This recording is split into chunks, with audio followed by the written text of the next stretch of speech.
Thank you very much. I've been listening with great interest, and I have to say a large degree of incredulity in relation to all of this. I want this to succeed, and I want it to succeed wonderfully. I have to say, guys, I'm seriously underwhelmed at the moment by what I've heard, and I'm sorry if that comes as a shock to anybody, but I think I might as well be brutally blunt, because if I'm not brutally blunt, nobody will actually appreciate how astonished I am with an awful lot of what I've heard. I've known this meeting is going to be taking place for 2-3 months, and I look at the audience, and I've asked questions regularly.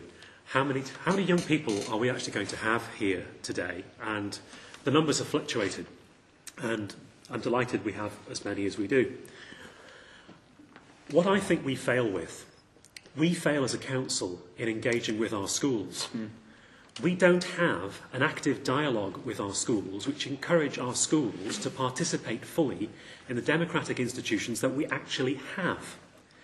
All of us would welcome any person of any age attending any of our meetings. It wouldn't have to be a shadow community forum or partnership board. It could be the real thing. I think we should be encouraging the schools to have direct access immediately into the adult bodies that we have and encourage them to raise issues directly with us.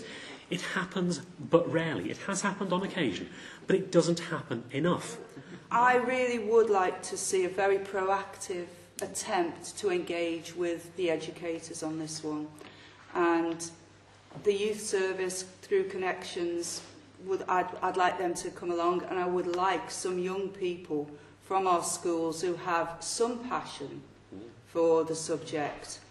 And if it is because they ultimately want to be politicians, I don't really care as long as they've got some passion, because the majority of people are totally turned off by politics and all it represents. So anything that would help that, I would welcome. A couple of observations. School councils, they either fluctuate for half an hour, 20 minutes a week, to an hour a month. And that's how they operate. They operate in a classroom situation because you've got 30-odd youngsters in a room. You can't work as a youth council in that sort of environment. The teachers themselves, in my opinion, are the wrong people to be doing that sort of work. Okay? Back in April, I need to be corrected on this, the government brought into new legislation which will stipulate that the school councils had certain powers in its own curriculum and decision making, and it's quite dramatic. Now, any survey should be done at that level to see if that's being implemented, and that's the first thing that should be done. Absolutely. Okay. PFHU.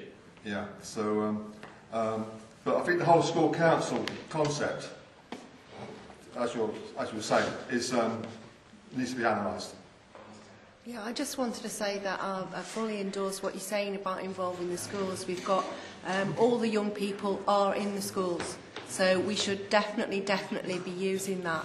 But I think we need to look very carefully at the mechanisms that we're using, the strategy that we use to do it. I'm sorry, I don't know the mechanisms that are already in place, but I do know that the education improvement partnerships are already asking the young people in schools they're consulting on various things, they're getting them to participate in things, and I think what we don't have is a very joined up approach, and I think that's what we need, and it's got to come, from the top, and we've got to then work with that, and I think that will make things much better. So that was really all I wanted to say, was that I think there's too much duplication going on. I think there's good work going on out there that people don't even know about, and part of the thing that I have been trying to do recently is pull together some of those things that are going on, what Connections are doing and what other people are doing. So I am very much at the start of trying to gather the information and get that together, but I think there will need to be big changes, and we should definitely be using the schools and trying to engage them. Chairman, I hadn't intended to say anything, but listening to this, it strikes me that as far as the public, Joe Public is concerned, and the smaller Joe Publics of this world, they don't really connect with you at all. As far as they're concerned, you are they.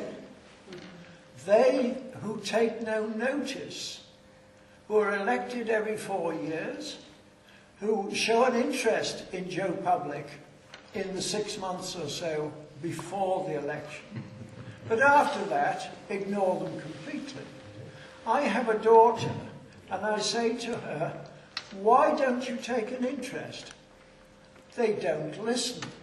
They don't take any notice of what I say. They won't change their minds. They've already made up their minds. Now, I believe personally that public opinion can sway councils. But I'm very disappointed at times to find I'm wrong. I cannot recall a consultation which has been materially affected by public opinion.